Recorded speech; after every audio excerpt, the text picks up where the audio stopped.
हम लोगों ने ईवीएम के खिलाफ एक मुहिम इसलिए छेड़ी क्योंकि जिस तरीके का माहौल चुनावों में दिखा जनता के बीच में, परिणाम उसके उलट हुए। बेटियों को, जो अंतर्राष्ट्रीय ख्याति प्राप्त पहलवान बेटियां हैं जिन्होंने देश का नाम रोशन किया, उन्हें रोडों पर घसीटा जाता है, उसके बाद भी भाजपा चुनाव जीत जाती है। लखीमपुर के अंदर किसानों को रौंद दिया जाता है कि 700 से ज़्यादा किसान शहादत दे देते हैं किसान आंदोलन में, उसके बाद भी भाजपा जीत जाती है। बलात्कारी को संस्कारी कह दिया जाता है। मतलब कैसे? मोदी की गारंटी है कि ये मोदी जी को ईवीएम की कोई गारंटी मिली हुई है?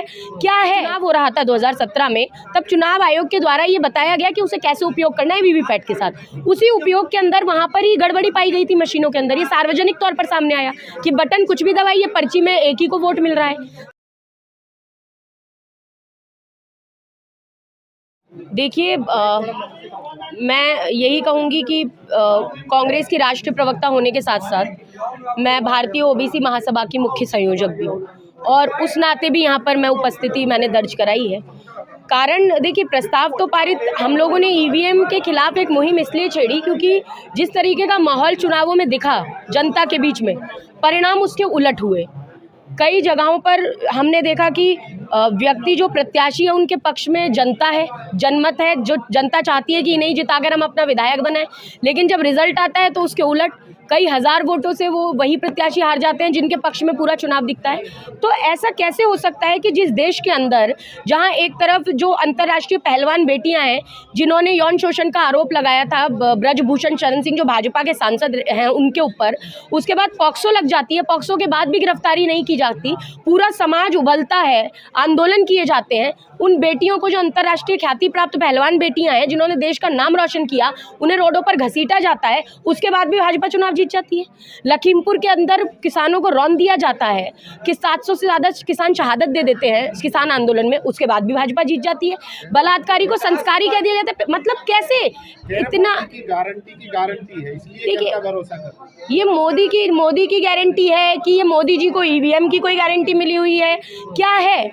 क्योंकि अटेर के अंदर जब उपचुनाव हो रहा था 2017 में, तब चुनाव आयोग के द्वारा ये बताया गया कि उसे कैसे उपयोग करना है वीवीपैट के साथ। उसी उपयोग के अंदर वहां पर ही गड़बड़ी पाई गई थी मशीनों के अंदर। ये सार्वजनिक तौर पर सामने आया कि बटन कुछ भी दबाइए, पर्ची में एक ही को वोट मिल रहा है। तो उस गड़बड़ी पर एक्शन भी लिया गया था उस समय पर। 2017 में आप निकाल कर देखिए अटेर के उपचुनाव के बारे में, तो आपको समझ में आएगा। तो ये गड़बड़ी कैसे? और फिर सॉफ्टवेयर है, चिप है, तो इसका मतलब तो टेम्पर प्रूफ तो नहीं है। इसका मतलब कुछ ना कुछ गड़बड़ी तो इसमें हो ही सकती है।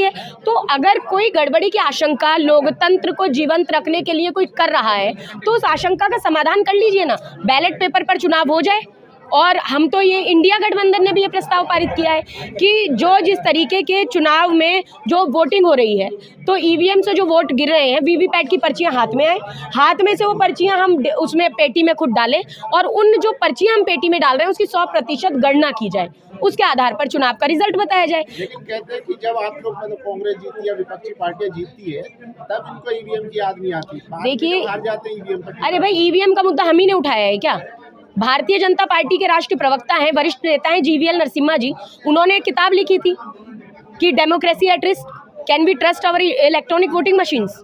और इसमें प्रस्तावना देने वाले थे लाल कृष्ण आडवाणी जी, संदेश देने वाले थे एन चंद्रबाबू नायडू जी। तो ये किताब तो उन्होंने लिखी, उनके तो अध्याय में बताया गया कैसे हैक की गई, उनको तो सब पता था पहले से। तो जो खुद किताब लिख रहे थे ईवीएम के खिलाफ, तो हमने तो कहा आप कह रहे हैं हम जीत जाते हैं, हम तो तेलंगाना जीते हैं ना, दक्षिण के अंदर पूरी भाजपा का सुपड़ा साफ हो गया है। उसके बावजूद हम इसीलिए उठा रहे हैं क्योंकि ये लोकतंत्र को बचाने की लड़ाई है। ये पार्टी की कुर्सियों की लड़ाई नहीं है, लालच की लड़ाई नहीं है सत्ता के लिए। सत्ता का लालच भाजपा को इतना हो गया है कि वो सत्ता के मद में इतने मदहोश हैं कि अब वो बस सत्ता पर काबिज रहना चाहते हैं, चाहे एन केन प्रकरण कैसे भी, उनको कोई फर्क नहीं पड़ता कि ईवीएम हैक कर ली जाए या कुछ भी, उन्हें सिर्फ सत्ता पर काबिज रहना है। मैं एक चीज़ ज़रूर कहूँगी, देखिए ये देश जो है ये सर्वधर्म समभाव के संविधान से चला है, और सर्वधर्म समभाव के संविधान से ही चलेगा, संघ धर्म संघ भाव के संविधान से नहीं चलेगा। बीजेपी की बड़ी अम्मा आरएसएस के अहंकारी अरमान से नहीं चलेगा। तो आरएसएस और भाजपा वाले ना सोचें कि जिस तरीके से वो चाहेंगे अपनी लाठी हाँकते जाएंगे। 150 सांसदों को निलंबित करना कोई छोटी बात है देश में? आप 2.5 मिनट में बिल पारित कर देते हैं, तो इस लोकतंत्र को आप किस तरफ ले जाना चाहते हैं? तो ये प्रश्न यही है। और देखिए, तो श्री कृष्ण भगवान ने भी कहा है कि हर एक संकट का हल होगा, और आज नहीं तो कल होगा। और कर्म में अगर सच्चाई है तो कर्म कहाँ निष्फल होगा। तो हमारे कर्म में पूरी सच्चाई है और ये कर्म निष्फल नहीं होगा। मोदी जी को भी तो विष्णु का अवतार बताया जा रहा है। अरे भाई, मैं तो ये भाजपा वाले तो आज उस पर है, मोदी जी को विष्णु का अवतार है, थोड़े दिन में मंदिर भी बना देंगे तो क्या कर सकता है कोई। ये तो इनकी लाठी, जिसकी लाठी उसकी भैंस का शासन हो गया है।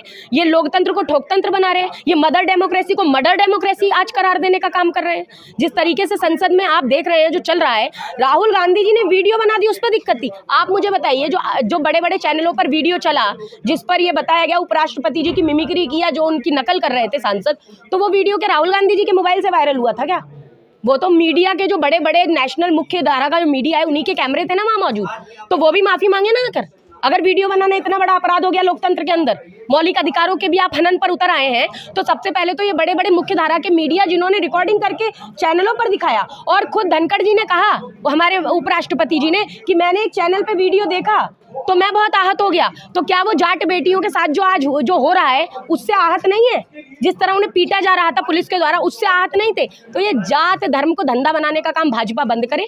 चुनाव आते ही भाजपा में जाति और धर्म के धंधा बनाने की सब प्रबंध हो जाते हैं, और सत्ता की खुरचन चाटने के लिए भाजपा में नेवलों के भी सांपों से संबंध हो जाते हैं। ये सच्चाई है, और आज की सच्चाई यही है कि ये सब कुछ हैक करने को तैयार है, सिर्फ इन्हें सत्ता चाहिए। सत्ता के मद में मदहोश है। और देखिए, अहंकार तो रावण का भी नहीं टिका था, तो ये तो अहंकार के सातवें आसमान पर बैठे हुए हैं। तो मैं तो कहूंगी, अहंकार में 3 गए, धन वैभव और वंश, और ना मानो तो देख लो रावण, दुर्योधन और कंस। उन्होंने अपने भाषण में कहा कि हम बूथ पर ईवीएम तोड़ने का काम करेंगे, ऐसे लोग हमें चाहिए ताकि ईवीएम को रोका जा सके। नहीं देखिए, लोकतंत्र बचाना है। नहीं देखिए, लोकतंत्र बचाना है तो उन्होंने कहा कि हमें जनता का समर्थन चाहिए, हम जनता का साथ चाहते हैं, और हम गांधीवादी लोग हैं।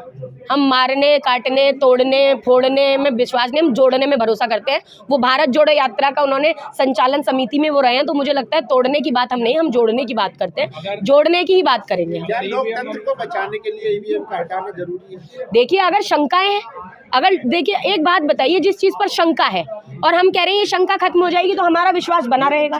तो चुनाव आयोग तो किसी भी बात को नहीं मानते। चुनाव आयोग ने उत्तर प्रदेश के चुनाव में कितने बड़े बड़े नेताओं ने, इतनी भाजपा के नेताओं ने गलत जुबानी की, कितने लोगों ने, टी राजा लोध जी ने कितनी गलत जबानी से भाषण दिया था, कोई एक्शन नहीं किया। कई भाजपा के नेता कुछ भी बोल देते हैं, राम जादव की बनेगी कि किस जादव की बनेगी मैं तो बोल नहीं सकती, तो उन पर एक्शन नहीं लिया जाता। तो जब उन पर एक्शन नहीं हो रहा तो चुनाव आयोग से देखिए हमारी उम्मीद इसलिए है क्योंकि संवैधानिक संस्था है, उम्मीद बनाई है क्योंकि हम लोकतंत्र में भरोसा करते हैं। अब ऐसे नहीं तो फिर आंदोलन के रास्ते से सही। भाई, गांधी जी ने अंग्रेजों को भगाने के लिए एक आंदोलन चलाया था, गोरों से लड़े थे, तो अब हम लोकतंत्र में जो चोर है उनसे लड़ने का काम करेंगे। वो लड़े थे गोरों से, अब हम लड़ेंगे चोरों से। तो हम लड़ने का काम करेंगे और एकत्रित होकर, संगठित होकर, गांधीवादी तरीके से। और हम जो लोकतंत्र को बचाने का काम जो कर रहे हैं उसके लिए हमने ये बैठक बुलाई थी, और ये बैठक पूरी तरह से मुझे लगता है सफलता के पैमाने को छुएगी, और हम इस चीज़ को लेकर आगे बढ़ रहे हैं। 26 जनवरी से पहले कोई बड़ा प्रोग्राम करना? देखिए, ये तारीख अभी तय नहीं हुई है, लेकिन हम चाहते हैं कि एक हम बड़ी रैली, जिससे कि जो ईवीएम पर, ये मेरी बात नहीं है, खड़गे जी ने जब भाषण दिया तो जनता ने कहा ईवीएम ईवीएम ईवीएम। उन्होंने कहा कैसे जीत गए? जनता कह रही है ईवीएम। आप नॉर्मल कैमरे बंद कर दीजिए और बैठ जाइए कहीं, और जनता से पूछिए जी वहाँ चुनाव में मध्य प्रदेश, छत्तीसगढ़, राजस्थान ये कैसे जीत गए? तो जनता खुद कहती है कि ईवीएम जब तक है तब तक भाजपा के अलावा दूसरी पार्टी वोट नहीं हासिल कर सकती। और खुद भाजपा के नेता कैसे आंकड़ा बता देते हैं जी 400 पार हो जाएंगे, जी 350 पार हो जाएंगे, आंकड़ा लिख देते हैं, इस प्रत्याशी को इतने वोट मिलेंगे, उसको उतने वोट मिलेंगे, और उतने ही वोट मिल जाते हैं। ये कैसे संभव है? कोई भविष्यवक्ता हो गए क्या मोदी जी, या मोदी जी के प्रवक्ता, या मोदी जी की पार्टी के लोग? कैसे उन्हें पता लग रहा है? तो देखिए, ये जरूरी है आज कि जब लोकतंत्र को जो हम ट्रांसपेरेंसी अगर रखनी है, और लोकतंत्र में ट्रांसपेरेंसी होती है, इसीलिए लोकतंत्र कहा जाता है। तो अगर लोकतंत्र को जीवंत रखना है तो उसके लिए हम चाहते हैं कि ये ईवीएम पर जो शंकाएं हैं वो खत्म, बैलेट पेपर से वोटिंग हो, और ये शंकाओं को खत्म किया। अच्छा, बैलेट से अगर ये जीत गए तो हम तो कहने फिर कर लेना जैसे चाहते हो वैसे, लेकिन बैलेट से एक बार कराओ तो चुनाव। शंका है तो उसका समाधान तो करो, वो तो आवश्यक है ना। अगर ईवीएम बंद नहीं होती है तो अगला कदम क्या होगा? अगर ईवीएम बंद नहीं होती है तो आपका अगला कदम क्या होगा? देखिए, अगला कदम तो जब पता लगेगा, पहले आंदोलन शुरू हो, और इस आंदोलन को हम देखेंगे। और मुझे लगता है कि हम जिस तरह से आंदोलन को हम रूपरेखा जिस तरह से बना रहे हैं, इस आंदोलन को हम सफल करने में कामयाब हो जाएंगे। और हम पूरी तरह ये उम्मीद रखते हैं कि ये लोग प्रस्ताव पारित किया जी इनके खिलाफ, चुनाव आयोग ने मिलने के लिए मना कर दिया आप लोगों से। तो अब यही तो अब आप बताइए ना कि मना कर दिया, तो इसमें हम तो कह ही सकते हैं, हम तो बोल ही सकते हैं, हम तो रिक्वेस्ट कर सकते हैं, निवेदन कर सकते हैं, आवेदन दे सकते हैं, ज्ञापन सौंप सकते हैं। तो ठीक है, निवेदन नहीं माना जाएगा, आवेदन नहीं में, तो लोकतंत्र में एक और हथियार कहा जाता है आंदोलन, जो गांधी जी की कहते हैं, गांधी जी अहिंसावादी गांधी जी ने जब अंग्रेज नहीं माने थे तो उन्होंने भारत छोड़ो आंदोलन चलाया था, हमने भारत जोड़ो वाला आंदोलन चलाया और उसी को लेकर हम आगे बढ़ रहे हैं। राहुल जी भारत जोड़ो यात्रा पे निकल ही रहे हैं और हम भी भारत को जोड़ने की जो दूसरी मैं कहती हूँ परपाटी है, हम उस पर चलने का काम करेंगे।